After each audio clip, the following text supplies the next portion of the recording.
Today is our concept alphabets. Alphabet की हिंदी होती है वर्णमाला। A set of letters in a fixed order that we use when we are writing. There are 26 letters in the English alphabet. A B C D से लेकर के Z तक 26 letter होते हैं इंग्लिश अल्फाबेट में, जिसको हम टू पार्ट्स में बांटते हैं। Vowels A E I O you, इसमें से ए ई आई ओ यू ये 5 लेटर्स जो होते हैं, 5 लेटर्स वावल्स कहे जाते हैं, जिन्हें हिंदी में हम स्वर कहते हैं। और शेष जो 21 लेटर बचते हैं उन्हें हम कॉन्सोनेंट कहते हैं, व्यंजन, हिंदी में हम व्यंजन कहते हैं। हम इन दोनों को बांटने के लिए जो हमारा मैनेजमेंट है, डिवाइडेशन का रूल है, वो साउंड के आधार पर है। साउंड जो हमको 2 प्रकार से निकालती है। जैसे वावेल्स की बात करते हैं तो वावल जो होता है वो वोकल साउंड को हम मुखर ध्वनि कहते हैं, या मुखार जो है गर्भनाल कहते हैं, मुखार गर्भनाल। तो जब मानव का बच्चा जब जन्म लेता है तो उसको उसके मुंह से आवाज नहीं निकलती है, बल्कि कंठ से आवाज निकलती है, जिसे हम वोकल साउंड कहते हैं। उसके मुंह से निकलता है, एक बच्चे के मुंह से कैसे निकलती है आवाज, आ ओ ई। तो ये आ ई, जैसे आ ई, ऐसी आवाज जिसे हम स्वर यानी वावल्स कहते हैं।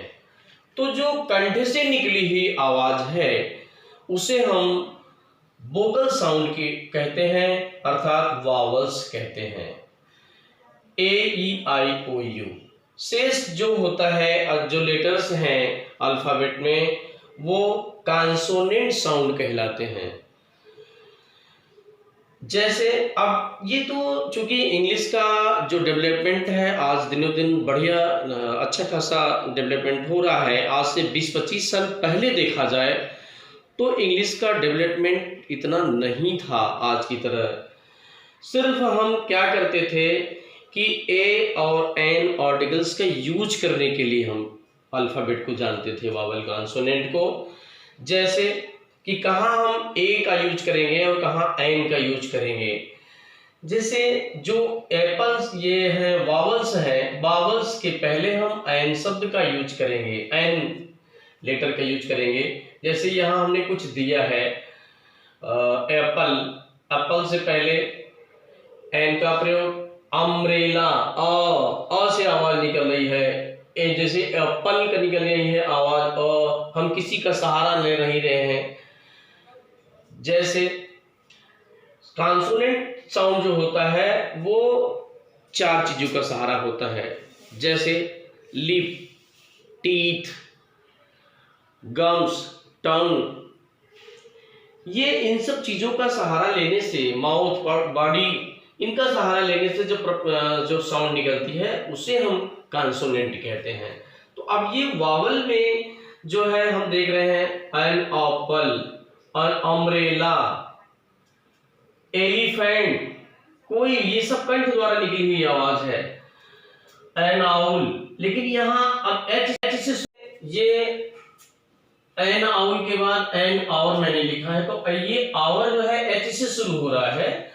एच साइलेंट वर्ड होता है, साइलेंट लेटर होता है, तो ओ से पहले आवर जो हमारा जो साउंड है हमारी वो कंठ से निकल रही है, वोकल साउंड से निकल रही है, वोकल साउंड है, तो वोकल साउंड से पहले मैंने एन लगा दिया।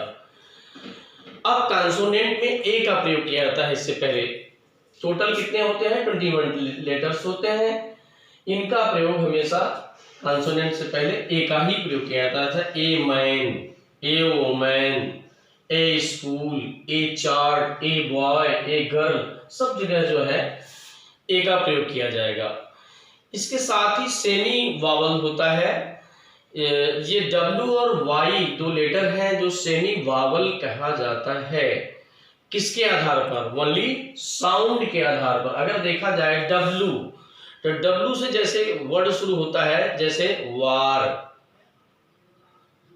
तो वार है, और इसी प्रकार से Y में जैसे ईयर, तो ईयर भी साउंड में देखा जाए तो वोकल साउंड से निकल रहा है। तो वोकल साउंड से निकल जरूर रहा है, लेकिन इसे कॉन्सोनेंट ही माना जाएगा।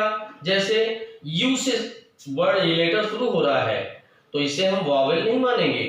यूनिवर्सिटी, यूनिवर, तो यू में देखिए जरा सा, हमारा फंक्शन कर रहा है, लिप फंक्शन कर रहा है, माउथ फंक्शन कर रहा है, टंग फंक्शन कर रही है। तो यूनिवर्सिटी, ए वार, वार, वार में देखिए W से है लेकिन वार शुरू कर रहे हैं, तो इसलिए इसको हम एक लगाएंगे, इन शब्दों से पहले ए लगाएंगे। अब लेटर किसको कहते हैं?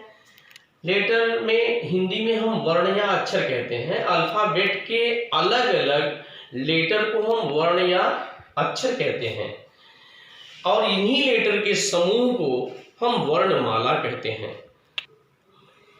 ये अल्फाबेट या वर्णमाला कहा जाता है।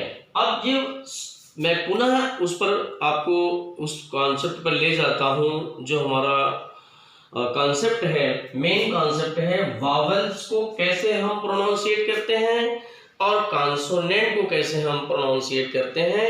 तो उसका मेन बेस क्या है? जो कंठ यानी वोकल साउंड है, यहां से कंठ से, या ध्यान दीजिए, वोकल साउंड से निकली हुई साउंड से जो लेटर्स हम प्रोनाउंसिएट करते हैं उनको हम वावल्स कहते हैं, और कॉन्सोनेंट को प्रोनाउंसिएशन करने के लिए हम lip, LIP, lip, teeth, mouth, body, tongue, इन सब की सहायता लेते हैं, और सहायता लेने के बाद ही कॉन्सोनेंट लेटर का हम प्रोनाउंसिएशन करते हैं। तो जब हम इन सब पार्ट्स का सहारा लेके प्रोनाउंसिएट करेंगे तो उन्हें हम कॉन्सोनेंट कहेंगे, और जो कंठ, जो वोकल साउंड है, उससे जो प्रोनाउंसिएट करेंगे उन्हें हम वावल्स कहेंगे। मैंने प्रयास किया है कि मेरी बात आपके समझ में आ गई होगी कि वावल्स क्या है और कॉन्सोनेंट क्या है।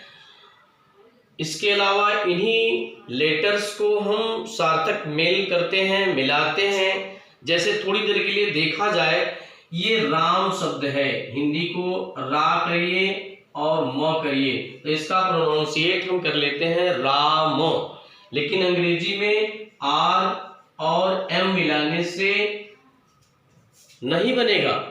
तो ये जो है वावेल का एक फंक्शन और है।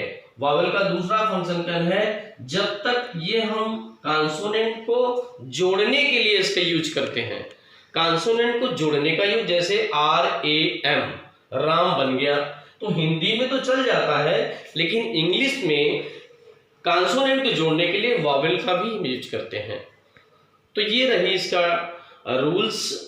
मैंने प्रयास किया है कि मैक्सिमम आपके समझ में आ जाए अच्छी तरह से, और ये समझ में आने से आप किसी वर्ड का यूज और AN का आर्टिकल का यूज कैसे करेंगे ये अच्छी तरह समझ लीजिए। इसके अलावा शब्द और वर्ड्स और सेंटेंस नेक्स्ट वीडियो में दूंगा। लास्ट में मैं आपसे एक रिक्वेस्ट करता हूं कि यदि मेरे चैनल पर आप नए हैं तो सब्सक्राइब करना न भूलें। सब्सक्राइब करें, लाइक करें, शेयर करें, ताकि मैक्सिमम लोगों तक इसका लाभ मिल सके। और लास्ट में ये भी है कि thanks for watching my video. Okay.